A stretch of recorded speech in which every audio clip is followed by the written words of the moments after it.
ইংরেজি রোবট শব্দের শেষাংশ থেকে বট শব্দের উৎপত্তি। রোবট যেমন স্বয়ংক্রিয়ভাবে কাজ করে, এই বটও নিজেই নিজের কাজ করে। আসলে বট একটি সফটওয়্যার প্রোগ্রাম যা ইন্টারনেটে স্বয়ংক্রিয়ভাবে মানুষের মতো আচরণ করার জন্য তৈরি করা হয়। কয়েক শত, হাজার বা লক্ষাধিক ভুয়া প্রোফাইলকে একটি নির্দিষ্ট উদ্দেশ্যে ব্যবহার করার জন্য প্রস্তুত করা হয় বট আর্মি বা বট বাহিনী। লক্ষ্য থাকে নির্দিষ্ট কাউকে গালি দেওয়া, প্রোপাগান্ডা ছড়ানো, কারো প্রশংসা করা বা নির্দিষ্ট কোনো ক্যাম্পেইন চালানো। বট বাহিনী প্রধানত দুই ধরনের, একটি অটোমেটেড, অন্যটি হিউম্যান ট্রোল আর্মি। অটোমেটেড বা স্বয়ংক্রিয় বটগুলো সম্পূর্ণ কম্পিউটার চালিত। কোনো নির্দিষ্ট কিওয়ার্ড দেখলেই এরা স্বয়ংক্রিয়ভাবে কমেন্ট করে। যেমন ধরুন, কোনো ব্যক্তি বা দেশের নাম লিখে যদি আপনি পোস্ট করেন, প্রোগ্রাম করা বটগুলো সঙ্গে সঙ্গে সেখানে এসে আগে থেকে সেট করা কমেন্ট পেস্ট করে দেবে। বর্তমানে কৃত্রিম বুদ্ধিমত্তাযুক্ত বটগুলো আরও এক ধাপ এগিয়ে। এরা শুধু কপি পেস্ট না করে মানুষের মতোই প্রাসঙ্গিক ও আলাদা আলাদা কমেন্ট লিখতে পারে। অন্যদিকে হিউম্যান ট্রোল আর্মি কম্পিউটার চালিত কিছু নয়, বরং ভুয়া আইডি ব্যবহার করে এমন মানুষ।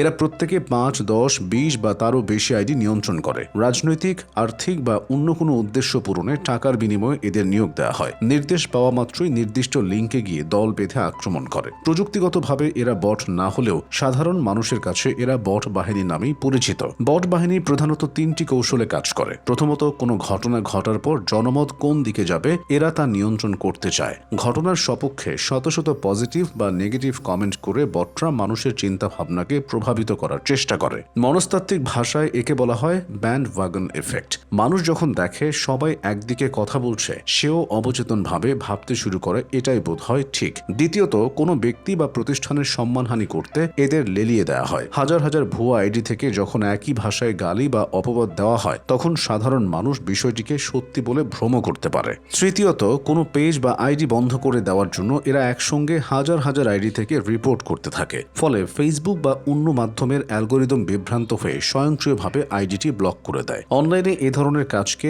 কোঅর্ডিনেটেড ইনঅথেন্টিক বিহেভিয়ার বলা হয়। বট শনাক্ত করার কোনো উপায় কি আছে? হ্যাঁ, কিছু পেশাদার উপায় আছে। যেমন বড় কোনো নিউজ বা পোস্ট পাবলিশ হওয়ার পরপরই যদি অসংখ্য কমেন্ট চলে আসতেই থাকে, বুঝতে হবে এটি বটের কাজ। একজন রক্তমাংসের মানুষের পক্ষে কিছু একটা পড়ে এত দ্রুত কমেন্ট করা অসম্ভব। আবার হুবহু একই কমেন্ট বা একদম একই ধরনের কমেন্ট যদি আলাদা আলাদা আইডি থেকে আসতে থাকে, বুঝতে হবে সেটাও বটের কাজ। এছাড়া বটদের আইডিতে আসল পরিচয় থাকে না। প্রোফাইল পিকচার হিসেবে থাকে কোনো ফুল বা পাখির ছবি অথবা কোনো রাজনৈতিক ব্যক্তিত্ব কিংবা সেলিব্রিটির ছবি। থাকে না ব্যক্তিগত, শিক্ষাগত, পেশাগত জীবনের তথ্য।